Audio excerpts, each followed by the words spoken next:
all of you to the CEG C-Level Connect series number 30. This is a very special session to start the new year in 2024. We have a very special guest for this program. So today is Saturday, January 20th, 2024. Again, as I said, the first program for 2024 from CEG Connects at 8 o'clock Indian Standard Time. So a few guidelines for those of you that who are not familiar with the program. Please stay muted during the fireside chat session. And Vijay Karthikeyan, you can start recording the session now, please. So a few guidelines. Please stay muted during the fireside chat session, and please turn off your video, except the host and the guest. All of you request you to keep your video off. Towards the middle of the program, we will ask you to open your video for it to take a screenshot. So until then, please keep your video and audio off. This entire session is recorded. We have a lot of alumni and students who watch the recording. That's why we are recording this session. And the recording of the session will be available in our public YouTube channel called CEG Connect. It'll probably take about a week for us to process the video, get the approval of the speaker, and then we publish the video in our CEG Connect channel. If you have any questions while the program is going on, you can use the Slido program. I'll talk a little bit about how to use Slido in the next couple of slides.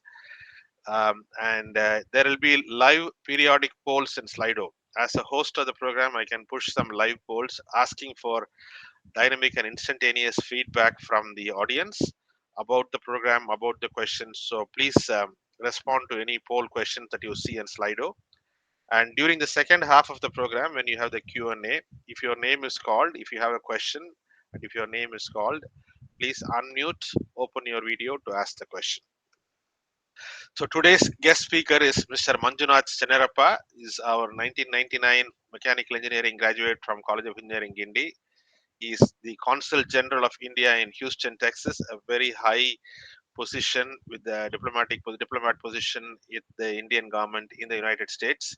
I know the CGI, I know Houston consulate very well. I used to live in Dallas, Manjunath. I've been there many times. So very familiar with the Indian consulate there. I'll be the host. Jaitesh, my co-host, will join shortly. And Partha, my tech support, is unable to join because he is not well. And so Mr. Karthikeyan is taking his place to record this session today. So here you have the program. For Slido, to activate Slido, all you have to do is go to any device, laptop, desktop, mobile, any device you have, and open any browser you have in them and type slido.com, slido.com. Once you open Slido, it will ask for a code. You can type in today's code 1097747, 1097747. Once you type that, you should get a screen like this, which will have a Q&A tab and a polls tab. In the Q&A tab, you can ask your questions anytime during the program.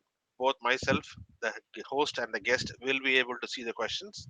We will process the questions in the second half of the program. And in the polls tab, as I said, I'll be publishing polls periodically. You can participate. There is the first question, poll question is already out. If you go and look at the poll question, you will see the first poll question. It's asking for where you're joining from today. Okay, so with that, I'll close the PowerPoints and we'll turn it over. So Manjunath, welcome to the program. What you would like to do in the first 20 minutes is for you to give us your life story, your career story, your life story, saying that where you started when you left CEG and how you got here, what any significant experiences, learnings that you would like to share with the audience.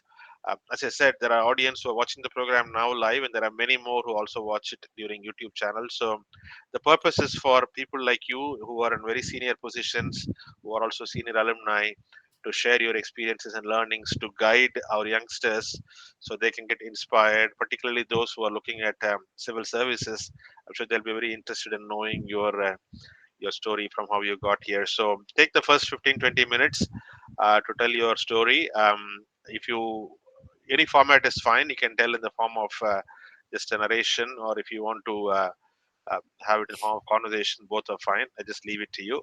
At the end of the 20 minutes, say around 8:30 p.m. my time, I'll just give you a reminder, and then after that we can go on to the question and answer session.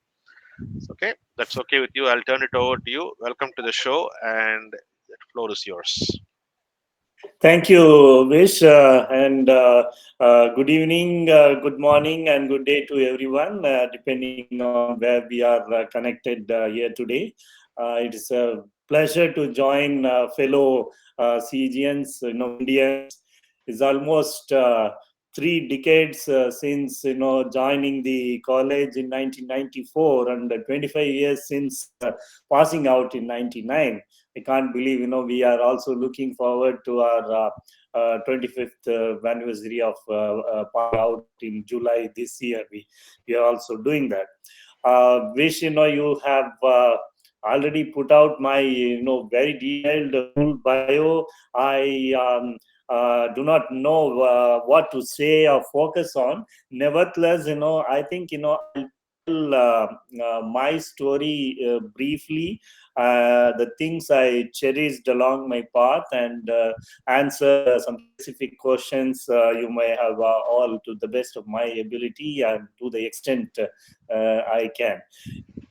I hail from a small town called Krishnagiri. My father is a first graduate from a village in Tenganikota, Tenkanikattai as it is called. He's a retired teacher, and he is a retired headmaster, and he retired as DO. And my mother also is from a rural village in Bangalore. She came to Krishnagiri and learned Tamil, and she no less than my father. As middle class parents, they focus on the children's education. So that's what my parents also did. And I have two siblings. All three of us, became engineers. Thanks to my parents. And the point I'm making is, like, as they say, the Wow. learning, the education is the indestructible wealth. So that's the point I'm trying to make. Then I did my schooling in Krishnagiri, and I went to Guinea Engineering College.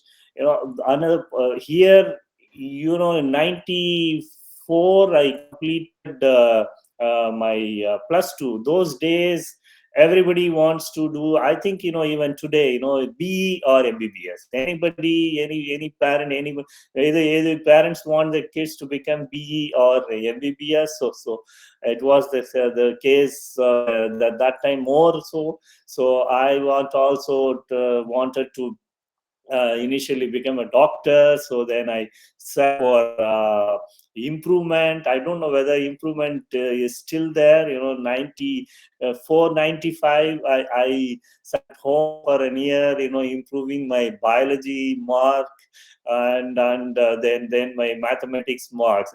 Biology, one from 180 to 185, I could improve only 5, and in mathematics 177 to 200.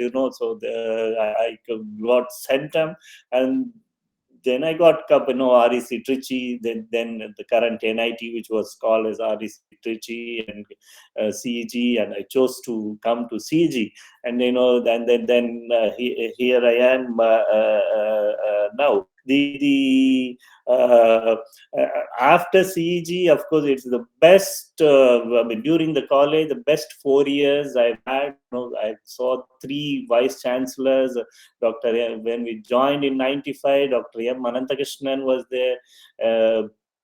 And then Dr. V.Z. Kulandai Swami, and Dr. Kalanidhi, and Professor Prakash was there from ISRO and all. So and I've cherished my years. We were part of Leo Club. We were part of what is called the Gindi Times, the magazine, and then NSS, of course, all 4 years. And I was able to attend. I was fortunate to attend one national integration camp, which was held in Midnapur, West Bengal. These things, broadened one's horizon while one was in college itself. Somehow, again, as I told, B and MBBS framework, many as a cliche, everybody wants to become a collector. So that was also, my passion that time. So I didn't go for the GRE preparations of ABAT, and all that time. And also I didn't board the TCS lorry, as they call, and I settled for TVS moped in the final year's campus interview. And I worked for TVS for about 2 years, from 99 2000, thinking that I could prepare for my civil services examination parallelly, which was tough. I joined brilliant tutorials, the like pillows of books. It didn't work. Everybody has a different kind of pathway. It was difficult for me to work and then to also prepare. I resigned. In 2000, I resigned. I took my exams in 2001, 2, and 3. Three attempts. It's a and the subject, the civil services. The many of you would have seen the current movie 12th Class Fail, which everybody is talking about. That is also, generally people know about how tough it is, because in terms of sheer magnitude of number of people who are taking the exam. So the competition automatically comes in, so that everyone knows about that. So first attempt, second attempt, and third attempt, I got in my third attempt. And when here we are. I mean, the point here I'm trying to make is that, again, I will quote Kurvanli. தெய்வத்தால் ஆகாதுனும் ஒருவருக்கு முயற்சி தன்னை வருத்த கூலி தரும். That, as they say, even if the fate, because of fate, you don't achieve what you aim for, but definitely they definitely the efforts, the fruits for the efforts, commensurate effort gains for the fruits, efforts will be there. So I mean, as I say, it's a conservation of energy or momentum. Whatever efforts you have put in, it is there, and you will reap the benefits. After joining the service in 2004, I've had a very fortunately, I've had a good career so far. I've had great bosses, and I started my career in Moscow, then in Kazakhstan, Astana, which is the as a young foreign service officer. Any in foreign service, one has to learn a language, foreign language. So I opted for Russian. That's Moscow was my first posting. We learned language in the Russian, Lomonosov University in Russian. Then, as a young foreign service officer in Kazakhstan, in Almaty and Astana, the coldest capital in the world. In Astana, it goes to minus 45, sometimes in the peak winters, at least 2 to 3 days it will be minus 45, minus 48 and all. So then I've been in our India's permanent mission of India to the United Nations in New York.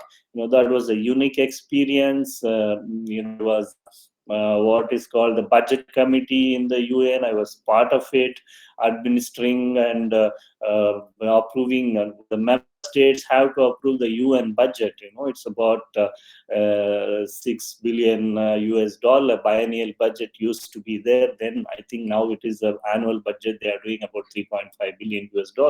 So that committee, and otherwise also the period I was there, it was 2013 to 17. It was a kind of a golden period.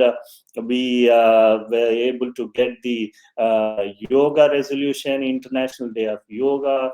You all would have seen that the projection of the Surya Namaskar, the yoga postures on the UN building, that I was part of that. And also the recognition of Diwali, again, the Diwali Diya in the UN building. So all those things, I was able to be part of a team, and I really cherish those things. Then in Sri Lanka, and I served in Sri Lanka.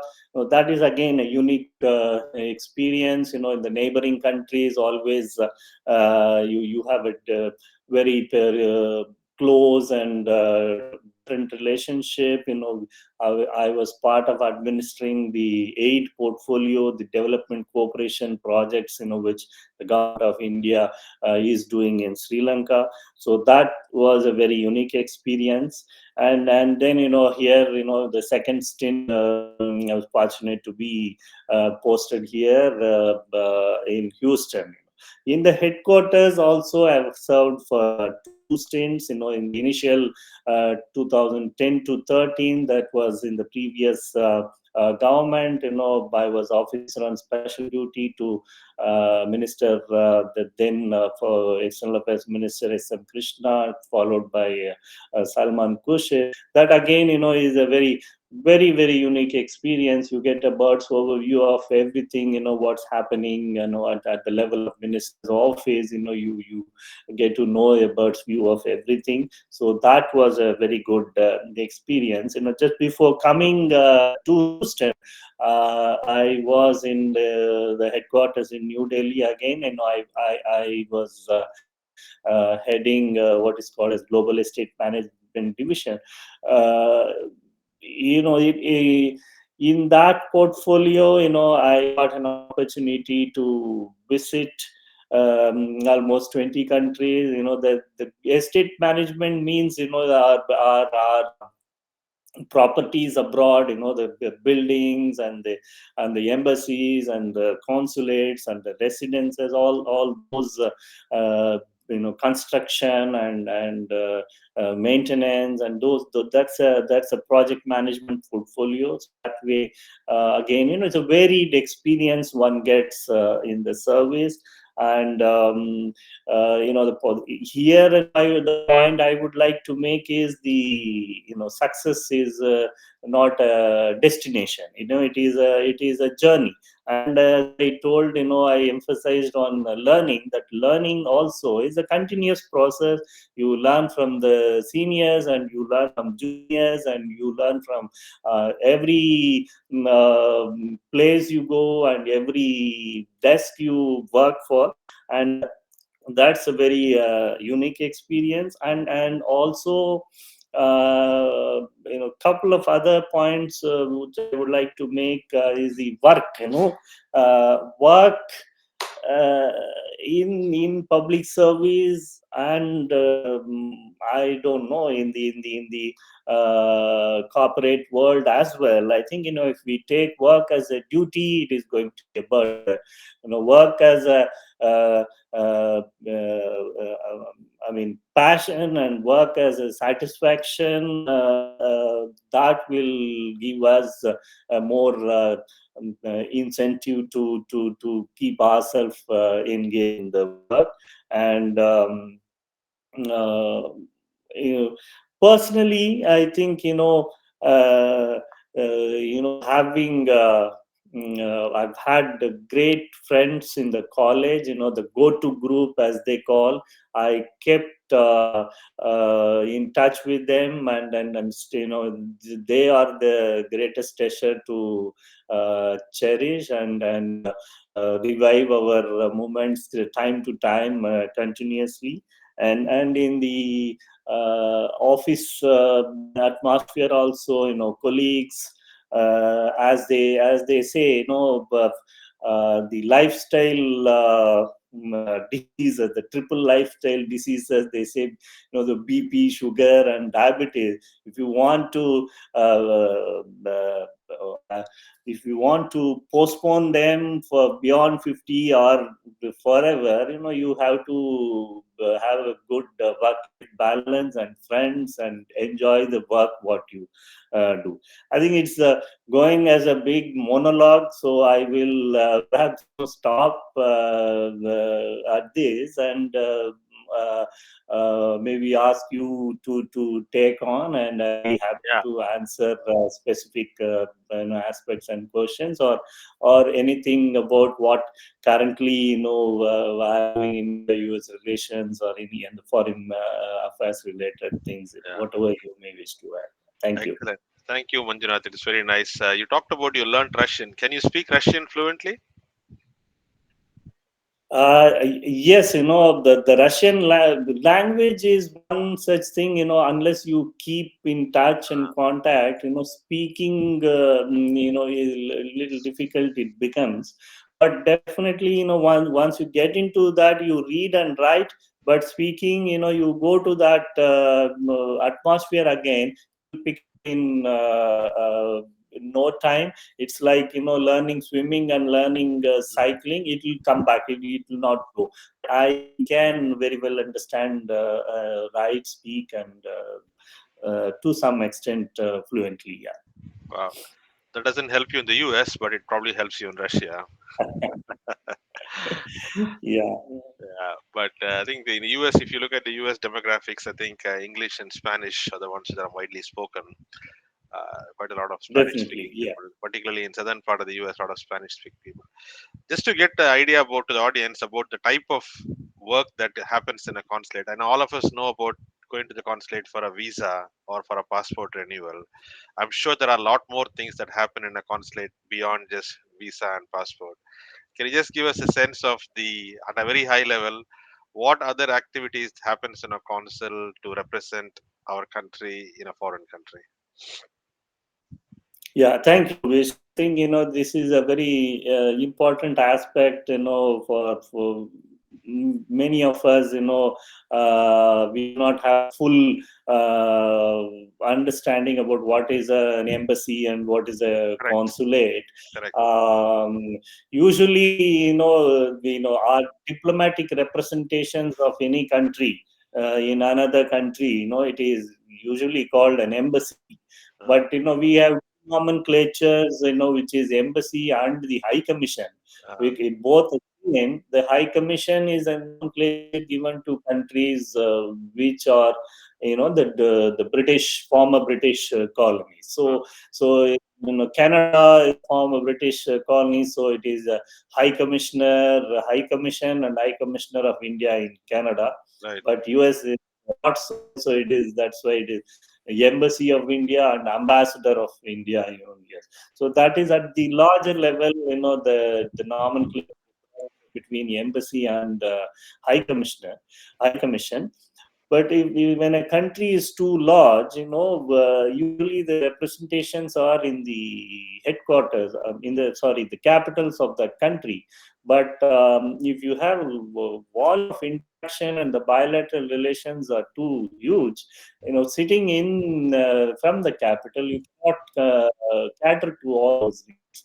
So that is why the second level of the diplomatic representations are there. They are called consulates. Mm, They are under the embassies, and they report to the ambassador as a whole, mm, but they function independently as much as the embassy, except for the direct political relations which will be administered from the capital level. Rest all, the consular, as the consulate is all consular functions, is a major chunk of it. It visa, passport, or any of attestation, power of attorney, or life certificate for the pensioner. So the any kind of consular services, this forms a major chunk. But then trade and commerce, mm, that is in the commercial relation, trade and commerce, economic relation. That is the second major part of it. Then you have the community affairs, the cultural people to people contact, and you have Indian diaspora I mean, there are the n number of anecdotes. You go to moon. There'll be chaya kada, and you any part of the world. Indians are there, and one of the good things and I mean, it's a positive thing is we can retain our culture, retain our roots, and people abroad, people of Indian origin, they have that link, and they celebrate the national days with much more fervor than what we have seen in India. Yeah. To cater to the larger diaspora community, the cultural aspects, that is a large part of it. And you name it. I mean, major political relations will get administered from the embassies or the capitals, but all other functions, the consulate, the trade, commerce, consulate, cultural activities, and Yeah, thank you. I was there in the U.S. last year during Independence Day on August 15th. So I was in Austin, Texas, visiting my daughter. So the Indian Association of Austin has arranged for a very large program in downtown, right in front of the Capitol building, of Texas Capitol building, all day function. As you said rightly, you could see a lot more people getting involved, interested. They were all dressed up, a lot of flags, Indian flags flying, people singing, dancing, etc. I don't think I have seen quite that much celebration in Chennai, actually, to be honest. People overseas seem to have a much more passionate towards our country's function, like Republic Day, and I think part of it is people when they're outside, they don't have very much contact. Not true anymore, but still, but it's very amazing to see people in the US, Indian people who are in the US, adopting all those things and doing that very well, actually. Yeah, it's true. It's true. Yeah. yeah. So before I give the questions to the audience, I want to ask one question, which I think is maybe a little tricky question. 2024 is going to be a very, very, very historic year for many reasons. Two large democracies in the world are going to get their elections. India is going for elections in May, June, and the United States is going in November. You obviously have a much better view of what happens in these processes from your position there, and I'm sure you may not be able to say everything you want to say, but just trying to see what you can share about your views on what you see happening with the election in India and what you see as a happening election in the US. Well, thanks, Vish. I'll take the US scenario first. Yeah. We have what is called as bipartisan relationship, Mm, irrespective of which party comes to power in USA. The government has a very good right. relationship. So it is only two party system. We know, all of us know about the US system mostly, and everybody follows what is happening. The President Biden is there, and then of course now the Republican primaries are happening, and it's still clear. Nevertheless, anything can happen in the politics. So as you and anybody else, I am also very eagerly watching the political situation here. But the basic thing is that the it is not a major factor of which party will be in power. So that is the the amount of relationship we have with this country. It's a bipartisan relationship. Mm, And of course, in India also, we as diplomats, I can say that we see and project the Indian elections abroad as the largest festival. The mobilization of numbers, more than say I don't know, maybe 700 million plus voters. That's the largest exercise in the world. That's how we see and we project abroad the election, the democracy, the beauty of democracy, and the power of vote. So that's what we focus on. And of course, the multi-party system, coalition, and all those things. So it will unfold itself. So I will also look forward to the new government as well. Yeah. So, sitting in the US, you obviously talk to a lot of Indian folks who are living in the US. Do you get a sense of what they think is going to happen in the India election? Is there any particular trend you notice amongst Indians in the US about what might be the outcome of the India election? Well, there are political affiliation of all the individual members of Indian American community. They are all very well known, Yeah. and everybody has their own choices. I Yeah. think it is not for me to comment on that now on this. Understood. Understood. I know it's a difficult question to answer. You can't answer it, but I just thought I'll ask anyway. So what I'll do now is go to the audience questions. We have about 5, 6 questions already come here. What I'm going to do, Manjunath, is going to ask the person who asked the question to unmute. Sometimes people are not able to ask the question for whatever reason. So in that case, I will ask the question on their behalf. So let's start with the first question. Uh, how is how is it to work in civil services within bracket foreign services with an engineering degree? Does it help? Well, it definitely helps. This is a kind of a perennial question, whether after doing professional degrees, whether uh, getting into civil services, whether it's a waste of the professional degree education and all, but it is not the case. There are advantages which you can capitalize on. The with the engineering bent, you usually the kind of thinking, analytical thinking, those kind of skills come in handy when you handle projects, when you do large scale monitoring, and those kind of, definitely it helps. So it's okay. Thank you. So next question I'm gonna from the line is anonymous. Is it worth wasting the youth? Can whoever asked the question? Can you please unmute and ask the question? Talking about competitive exams. Can you unmute and ask the question? Okay, let me ask the question, Manjunath. It says, is it worth wasting the youth on competitive exams? I see some of my friends get stuck tying for government exams for years and stress out personally. Yeah, it's a very good. See, everyone has to draw their own limits.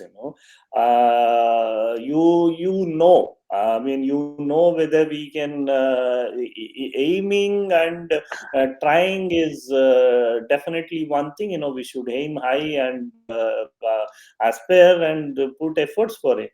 But you also have to have backup plans, and you have to draw your own line. My own, I have friends, who again, like me, left a job from Infosys or TCS and all. Then again went back and easily picked up in again in CTS or Infosys.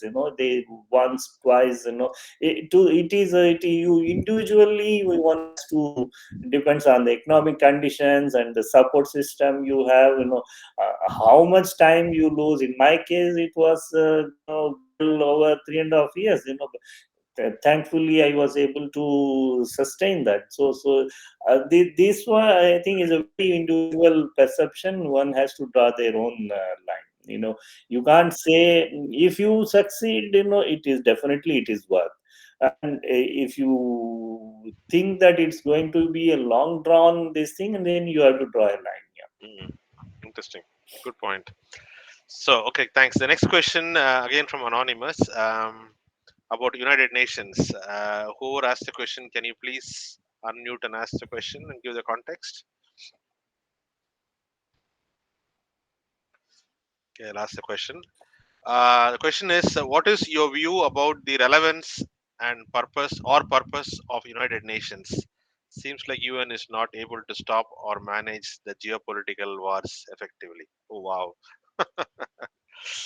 uh, tough question.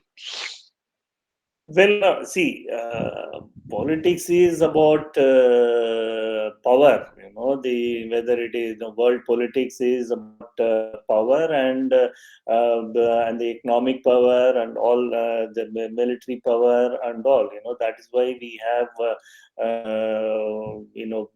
permanent five and in the United Nations Security Council, and of course they do take the decisions. That's the reason why we are also aspiring to become the permanent member of the Security Council in as soon as possible, and we feel India has enough credentials and potential for that. But yes, it's the what is the alternative? At least there is a forum, and all the world countries come together. There is an expression of opinion, and we're not able to stop wars means it is a question of enforcement. But what is the absence of it will be a curse. At least there is a system. There is the people come together, and that way I think it is very very relevant and useful.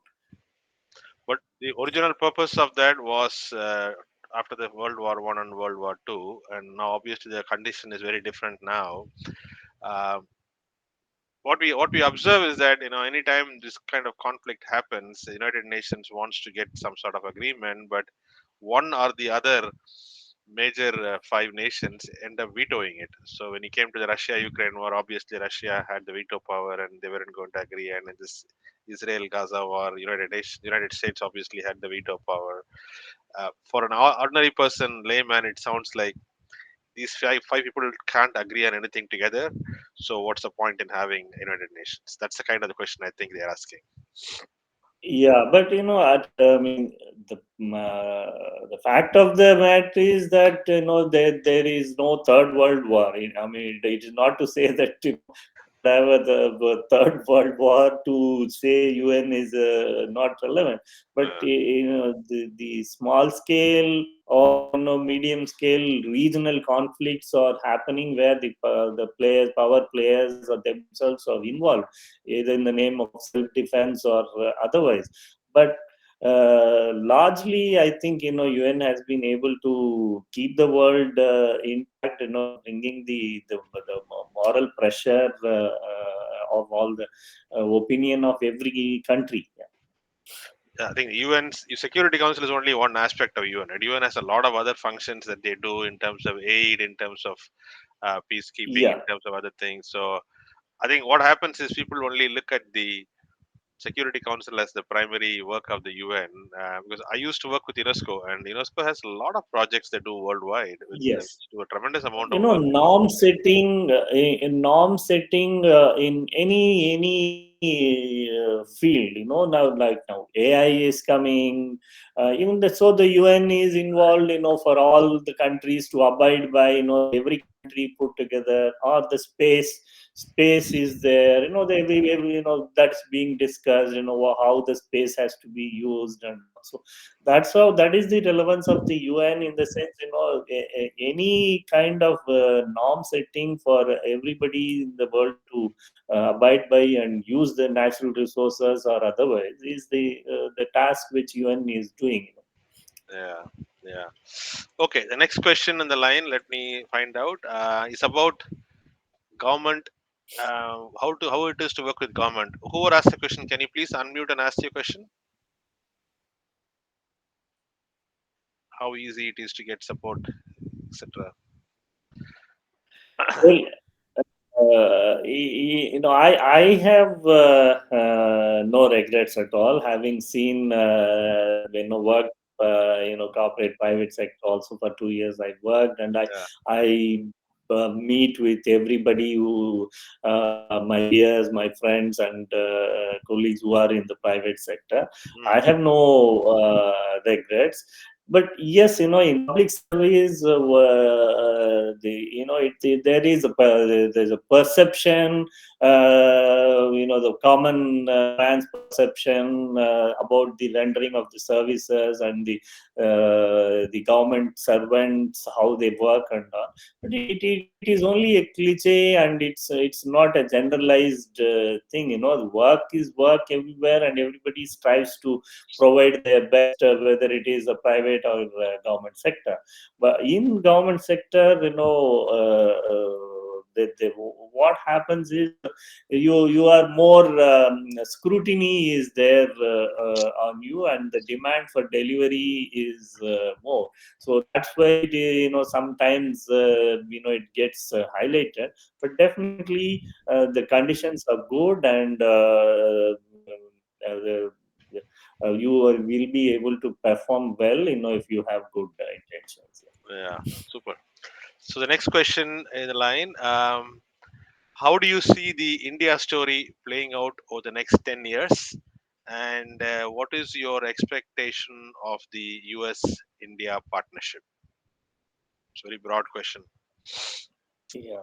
No, but that's a very good question. See, we when we joined foreign service, we have heard our seniors telling us how the conditions were there when they went abroad to serve the country. Mm. So those were the days, we were developing, and we got independence. We are celebrating 75 years, but we have come a long way. So those were the days, for technology, for food, for all kind of collaboration. We were seeking help from all other countries. But we have become the fifth largest economy in terms of economic power, and in terms of population. We are the world's, I don't know the statistics whether we have officially surpassed China or not. Is 1.2 billion. And then in terms of every field, science, or in terms of education, we have grown a lot. That is, to represent the current India is really a pleasure. In the sense, you don't have to 10 days before, the kind of 10 years before, the kind of respect you would have got, now is vast different. The Mm. same will happen in 10 years, in much more faster pace, because as we all know, the mathematics also, as the pace grows, the pace of your growth also, fastens, and than what you had in the past 10 years. So that way, it is in the rise, and we will surpass, of course, the 8 or 10 trillion economy by 2030. Let's hope, not 8 but 10 trillion economy, and the world's third largest economy. So automatically, when you grow, and when your economic growth and potential is high, the respect will come, and that's a good thing. And it goes with the US also. So it will continue the relationship. Both are the democracies, which have to cooperate potentially. Yeah, but I think obviously, see, as Indians, we have a point of view on where we see India growing. You have the opportunity to also meet with Americans on a bilateral basis, on diplomatic basis. What is their view about the India story? Do they agree that what we believe is same, or do they have a different type of view on that? No, they definitely agree.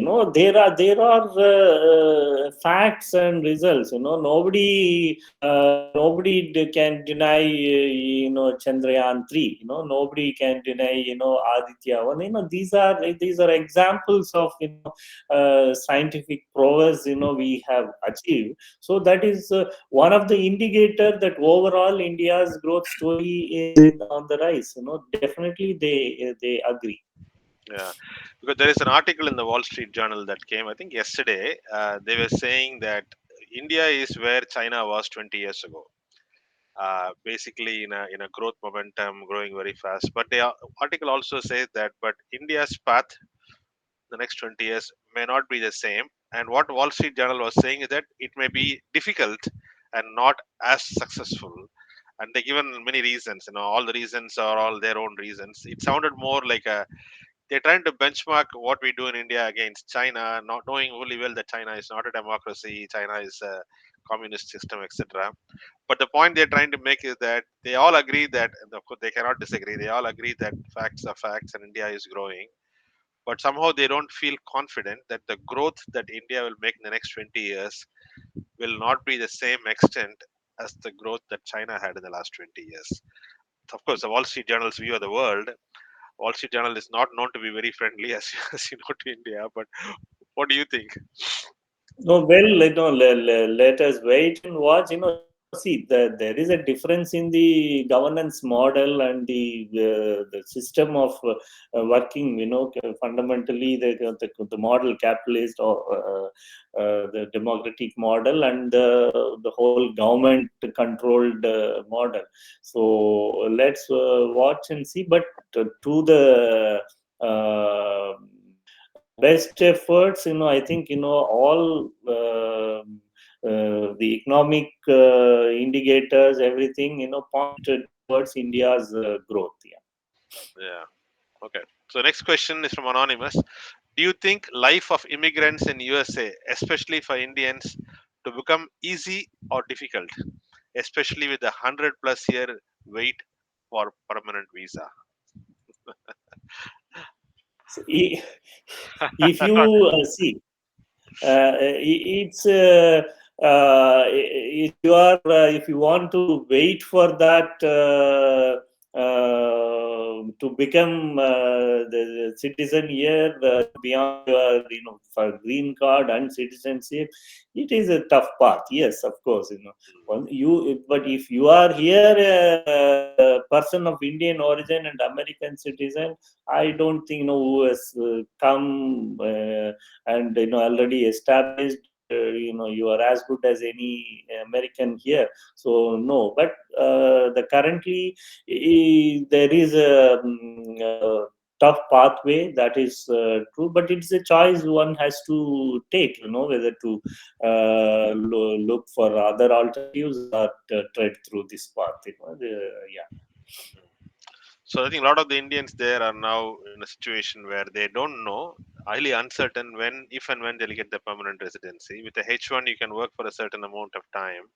The risk you have is that if you don't have work, if you get laid off, if you don't have work, then you don't have very much time before you could find the next one, else you have to leave the country. And that uncertainty is a big problem for a lot of people. Is the Indian government working with the US government to make it better? Is there anything Indian government doing to make it better for Indians in the US? Yes, of course. See, it is these immigration policies are sovereign, any government sovereign rights. Yeah, How they want to administer that, how many visas they want to give. So those things are there. But within their policy framework, our Indian government, of course, is constantly working with the US government to make the rules and regulations and process easy. One example I can tell is that the H1B visa holders to come back to India to get stamped. yeah, That's a long-standing issue. yeah, So already the pilot project of certain numbers, who need not go out of the country to get it stamp, it is on the anvil. So, gradually, the government, of course, is in touch with the U.S. government and working on making things simpler and easier. So this Mm, is one such example, I would say. mm. What about the work visa for spouses of H1? For a while during the Obama administration, they allowed it, and then after it was pulled back. There was talk about that coming back again. Do we, as an Indian career diplomat, do we have any influence over such policy decisions?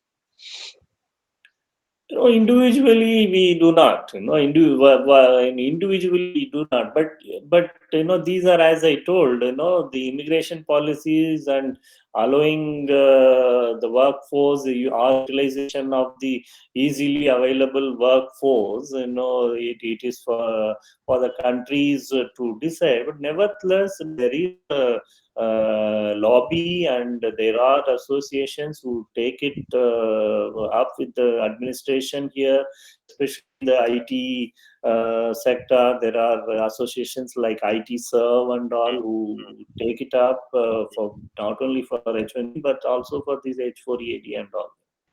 okay, interesting. So one more question in the line: how do you see U.S. employment in 2024? Uh, well, see, as I understand, as I read, the employment at the base level and all, available for people who want to work. But if you're looking at better salaries or more per hour compensation and all, so those may be limited, as it is a cycle, because every company has their own decisions in terms of HR policies and expansion policies. So, but as I presume, as I read that there is enough work for people who want to take any kind of jobs. Yeah. Yeah, I think the U.S. Employment is very strong. The unemployment is very low, but there's also a lot of uncertainty. Even 2 days ago, if you note the news that Google laid off another 1,000 people. Now, not that these 1,000 people will going to have difficulty; they'll probably find jobs elsewhere. But the uncertainty is still there in the Yeah. work situation there. So, okay, good. So, Mr. Narayanan, you had a question. I thought you saw raised your hand. You have a Yeah, question? yeah, yeah. I'm sorry. I changed the phone. I couldn't enter the question. Sure, sure. This question is Mr. Manjunath. See, now you all have some reporting structure with the external affairs, Mr. Jaishankar, and the type of work you do, is it all controlled from Delhi?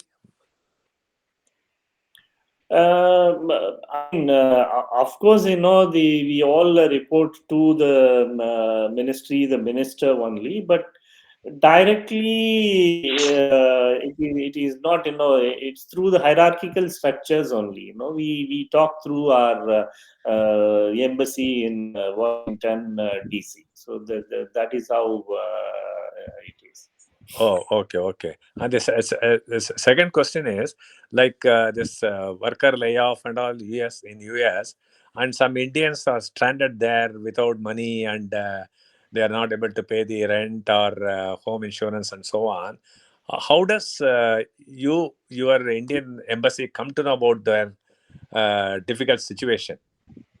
You help them, or No, see, unfortunately, no, we don't have any means, to monetarily, oh, okay, support or uh-huh, help. But right.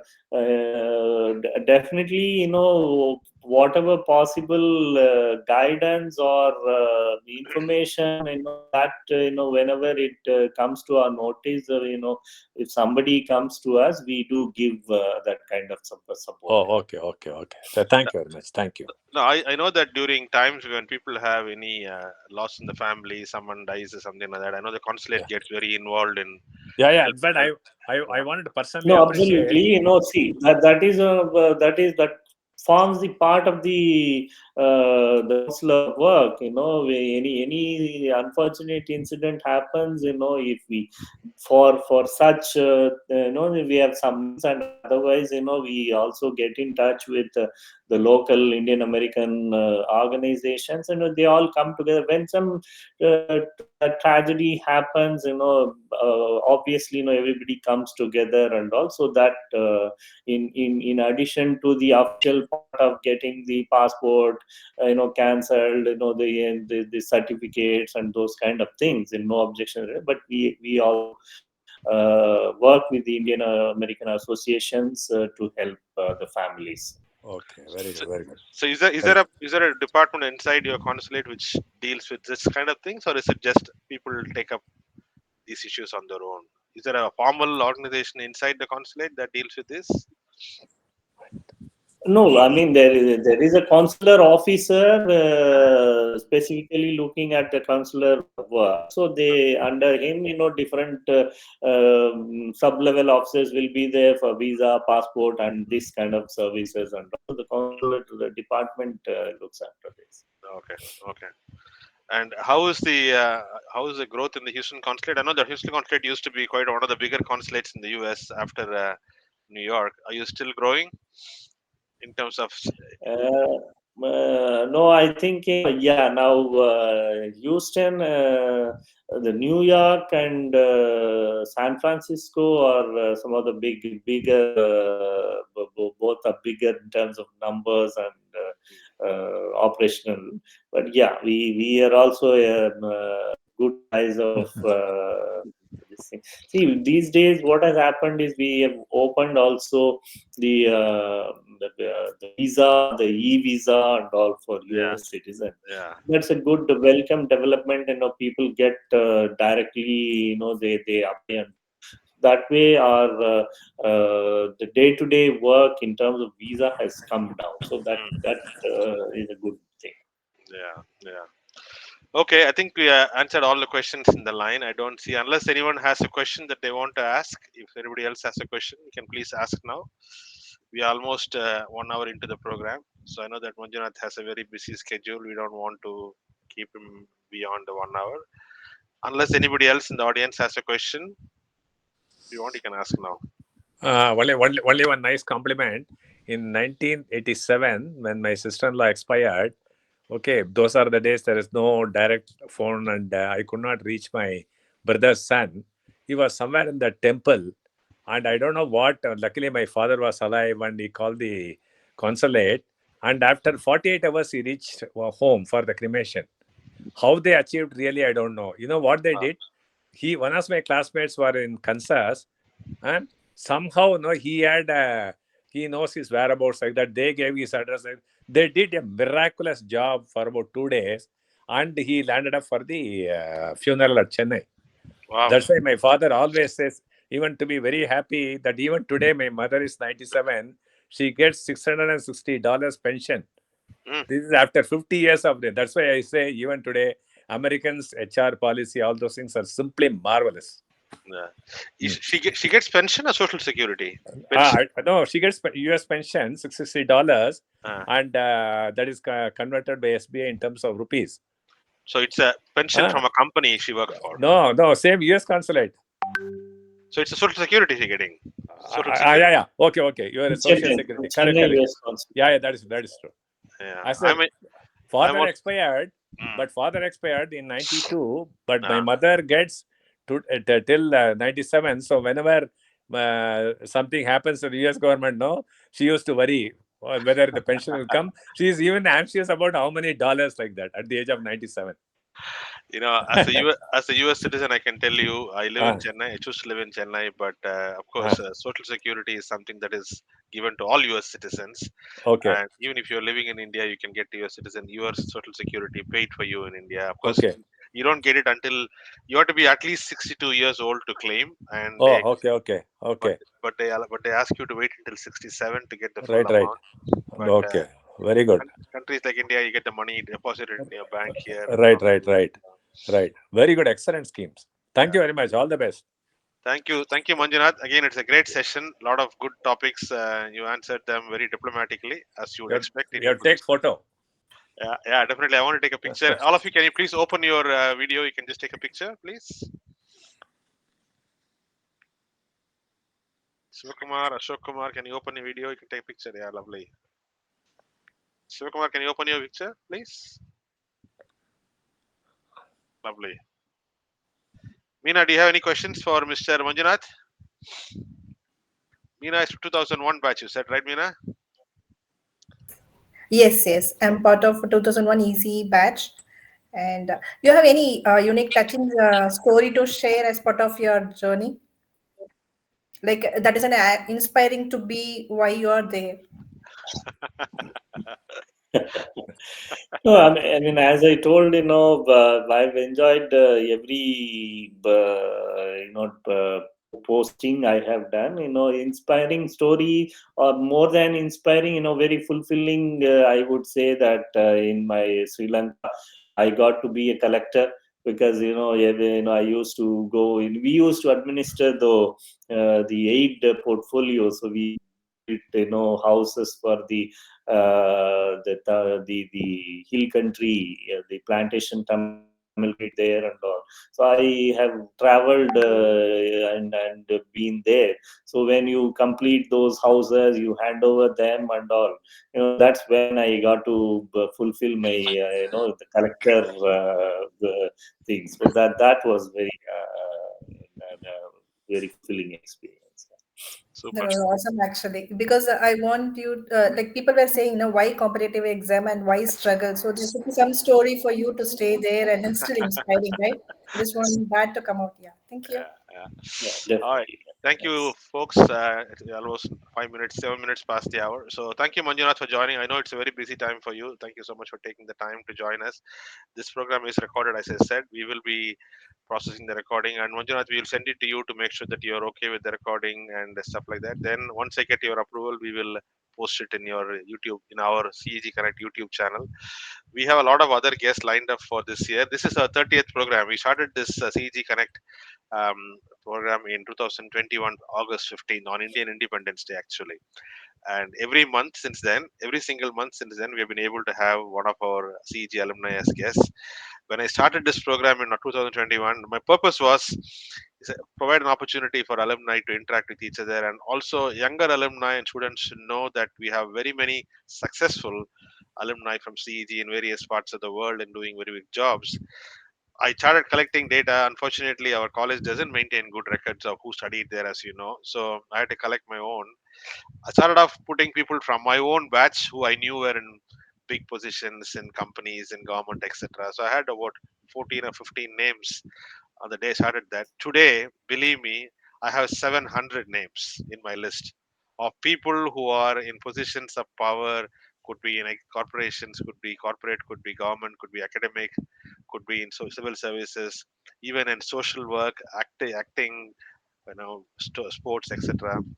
If I schedule one a month, I can do it for another 30 years.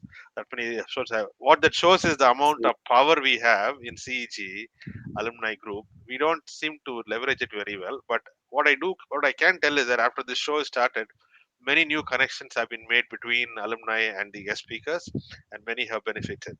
So, Manjunath, I can tell you after the program is over, when it goes to YouTube, you'll get a lot of LinkedIn requests from people wanting to connect with you. So, be prepared for that. And I have published your Thank you. LinkedIn. Thank I published a LinkedIn profile as part of our announcement in the media, social media. So you'll probably get a lot of requests. So good luck with that. Good luck with the Republic Day function in the US as well. We are all looking forward to 22nd and 26th here in India. Both two big days for us. 22nd is a lot more passion for 22nd and 26th. It appears right now. But we look forward to then see how it happens. Thank you again so much, Manjunath. Thank you all for joining today. We'll see you next month. Bye bye. Yeah, Good night. thank you. Thank you. Thank you very much. Thank Yeah, you. thank Thank you. you. Thank you. Thanks for everyone. Thank you. Thanks.